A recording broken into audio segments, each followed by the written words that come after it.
Nabi pernah punya kesaktian manggil pohon. Mau denger gak?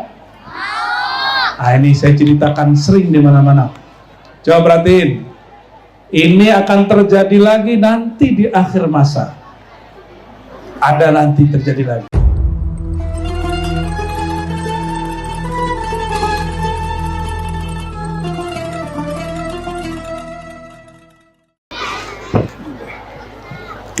Mau lanjut cerita nggak? Baik, lihat sini lah bocil. Kalian umur berapa sih nih? Hah? Belum sunat dong? Oh pantesan belum sunat. Pantesan masuk gini terus, belum disunat sih ya. Udah, harusnya nggak begini, udah gede, udah dewasa. Mau disunat lagi nggak? Mau disunat 2 kali nggak? Kalau udah disunat tuh orangnya wibawa, ngomongnya seperlunya. Ini nggak penting ngomongnya. Nabi pernah punya kesaktian manggil pohon. Mau denger nggak? Ah, ini saya ceritakan sering di mana-mana. Coba perhatiin. Ini akan terjadi lagi nanti di akhir masa. Ada nanti terjadi lagi. Satu kali sore-sore Nabi SAW jalan-jalan ke kampung, tapi namanya bukan kampung Bedahan, kampung Madinah. Ada suatu kampung, di situ ada bukit, kurma. Terus Nabi sampai di kampung sebelah, ada dataran, pohonnya jauh. Pohonnya dari sini sampai ke gerbang. Jauh apa dekat? Coba lihat sana. Itu gerbangnya jauh apa dekat? Jauh, benar. Gerbang sejauh itu, Nabi mau buang air kecil nih. Kalian nih sembarangan buang air. Nabi SAW kalau mau buang air kecil nggak mau berdiri kecuali darurat, dan nggak mau kelihatan orang, mesti sembunyi. Mau ngikutin Nabi nggak?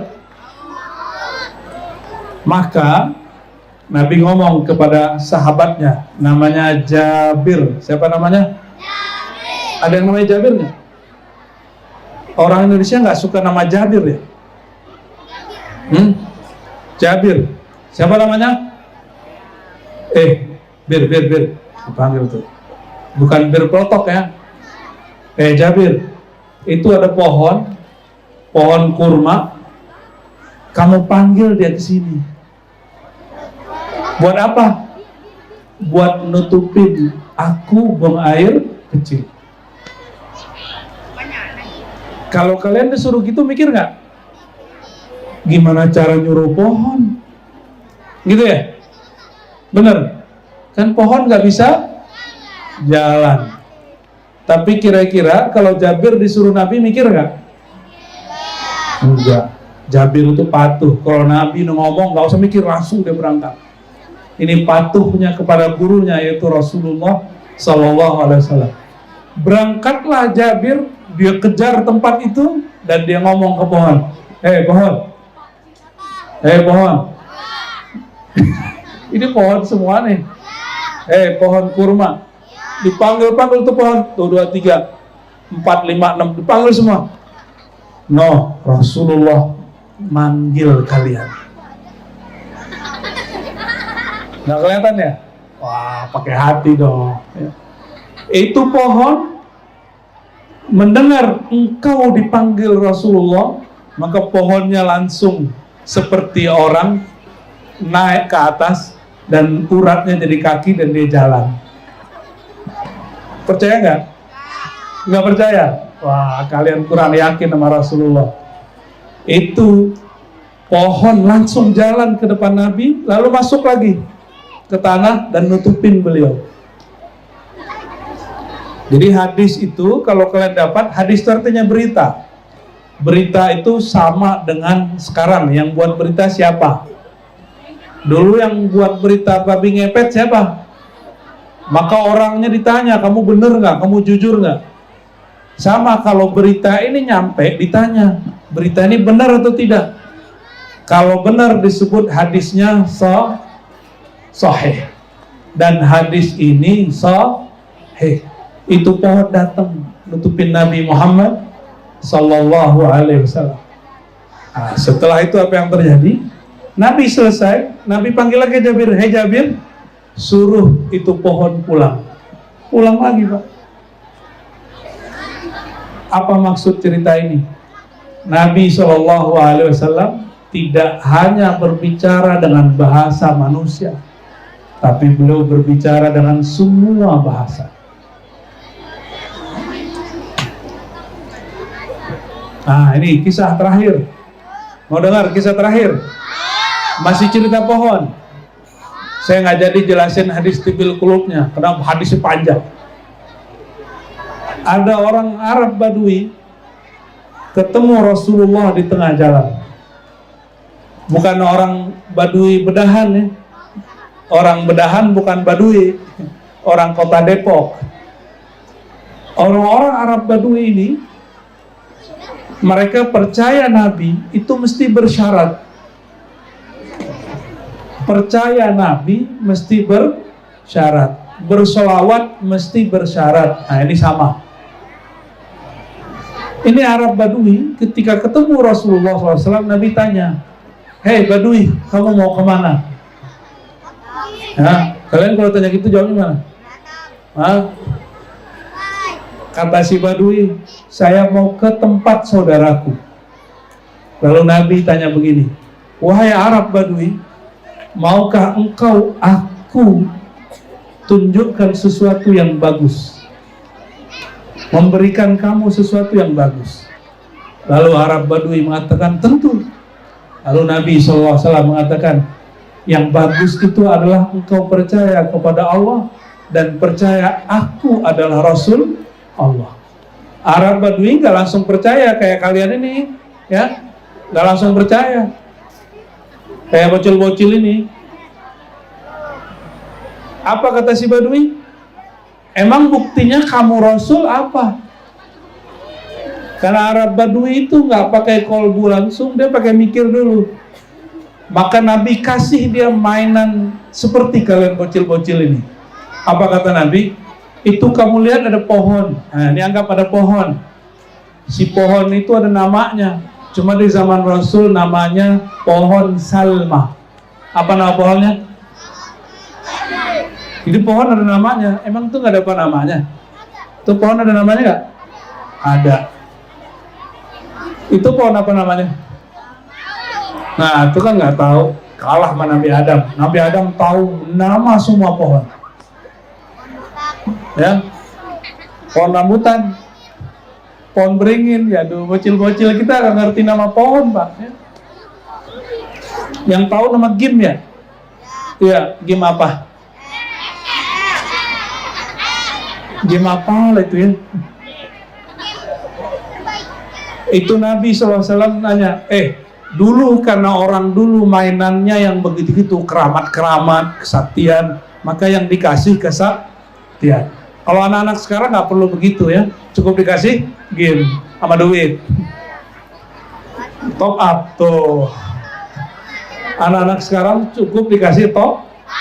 Orang dulu Arab Badui nggak laku top up karena nggak ada barangnya. Nggak laku game mainan mereka kalau ketemu yang aneh-aneh. Maka Arab Badui bilang, "Enak apa spesialnya pohon salma itu?" Nabi bilang, "Coba kamu lihat, aku panggil dia, dia pasti datang." Ini kisah kedua pohon datang kepada Nabi SAW. Maka Nabi bilang, "Ya Salma, ta'ali." Ya Salma, coba dong bahasa Arabnya. Ya Salma, ta'ali. Wahai Salma, kemarilah kamu. Itu pohon langsung jalan. Ngapain pohon? Pohonnya ngomong dan orang Arabnya dengar. Apa kata pohon? "Aku bersaksi engkau adalah Rasulullah Sallallahu alaihi." Jadi yang bersaksi kepada Rasulullah tidak hanya manusia, tidak hanya jin, tidak hanya hewan, tapi juga pohon. Maka kalau ada orang sekarang nggak percaya sama Nabi, itu lebih lemah IQ-nya daripada pohon. Spiritual rohaninya lebih lebih keras daripada batu. Batu aja kenal Rasulullah Sallallahu Alaihi Wasallam. Arab Badui percaya nggak habis itu? Percaya. Nih hati-hati kalian. Orang yang percayanya kepada Rasulullah bersyarat itu sama dengan Arab Badui. Abu Bakar percaya Nabi pakai syarat nggak? Umar, Utsman, Ali, Abu Dzar Al-Ghifari, itu sahabat percaya kepada Rasulullah tanpa bukti, nggak perlu pakai sakti-sakti. Pilih mana? Iman Abu Bakar atau iman Arab Badui? Ya benar, berarti nggak perlu top up dong. Ini poin terpenting pada masa ini, Bapak Ibu, anak-anak kita, termasuk kita sendiri, mesti kita bimbing percaya Rasulullah, ikut Rasulullah bukan karena ada mau sesuatu. Sholawat bukan untuk rezeki lancar, bisa nggak? Kalau mau rezeki lancar kerja. Sholawat itu hanya menguatkan kita bekerja karena keberkahannya. Karena kalau kita sholawat supaya rezeki lancar, seandainya sholawat rezeki nggak lancar, orang nggak mau lagi tujuan sholawat itu bukan untuk dunia. Ini mohon maaf nih kalau ada caleg yang hadir. Sholawat itu lebih mulia dari dunia dan seisinya. Jangan jual sholawatmu cuma untuk dapat suara.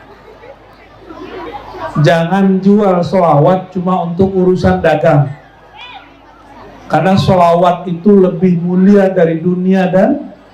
Jadi kalau sholawat niatkan satu saja, karena cinta kepada Rasulullah SAW. Saya tutup dengan hadis Nabi, hadis Imam Tabrani. Hadisnya sangat bagus. Apa kata Imam Tabrani? Rasulullah Shallallahu Alaihi Wasallam kaget. Jadi Nabi itu kalau lagi duduk, itu matanya melihat alam itu bukan satu alam, melihat alam yang berbeda-beda. Suatu kali beliau kaget, Allah perjalankan rohaninya bisa melihat masa depan. Kalau orang bisa tahu besok, hebat gak tuh? Kalau dia tahu masa depan 1000 tahun lagi, itu lebih hebat lagi. Apa yang dilihat Nabi? Ada orang berjalan di atas sirat, itu terseok-seok, itu jatuh naik lagi, jatuh naik lagi, jatuh naik lagi. Beliau kagetnya apa? Apa yang membuat beliau kaget? Orang itu ketika jatuh yang terakhir, tiba-tiba ada cahaya menyambarnya dan menyelamatkan dia sampai ujung. Lalu beliau mengatakan, itu adalah sholawat dia kepadaku waktu di dunia. Sholawat yang tulus, bukan sholawat pelaris, bukan sholawat supaya kepilih jadi anggota dewan, bukan sholawat supaya tokonya ramai, bukan sholawat supaya dapat jodoh, bukan sholawat supaya sembuh, tapi sholawat karena murni cinta kepada Rasulullah Sallallahu Alaihi Wasallam. Karena kalau sholawat untuk sembuh, dikasih sembuh, sudah di dunia dapat, di akhirat gak dapat. Yang sholawat untuk urusan dunia, dunia itu hina, tidak pantas satu sholawat dinilai dengan dunia. Oleh karenanya, mari kita hidupkan cinta kepada Nabi Muhammad SAW, banyak-banyak sholawat, hidupkan maulid dengan cara apapun, tidak mesti nunggu bulan maulid, tidak mesti dengan ustadz dari mana, bisa ustadz dari tempat kita, bisa di rumah kita, bisa di majelis, bisa dimanapun. Karena menurut kami maulid itu sekarang sudah hampir wajib. Kalau tidak, anak-anak kita tidak tahu lagi cerita tentang Nabi Muhammad SAW. Anak-anak kita lebih tahu game daripada cerita Nabi, benar nggak? Maka cerita yang tadi kisahkan walaupun satu atau dua. Inilah perintah Allah, waqsusil qasasa, berkisahlah engkau. Karena itu bisa masuk ke dalam pikiran anak-anak. Dan anak-anak kita ini Bapak Ibu, fokusnya cuma 5 menit. Bisa 10 menit udah hebat. Jadi mereka bisa duduk lama di sini, hebat sekali. Walaupun gerak, biarin aja. Dan ketika kita cerita, walaupun mereka gerak, itu masuk itu cerita ke dalam pikiran dan batinnya. Ya. Dan semoga ini dapat menanamkan cinta kepada Allah dan Rasulullah dalam kalbu mereka. Amin ya rabbal alamin. Semoga kajian ini bermanfaat. Demikian dari kami Al-Fakir. Mohon maaf lahir batin, salah kurangnya sempurna hanya milik Allah. Subhanakallah.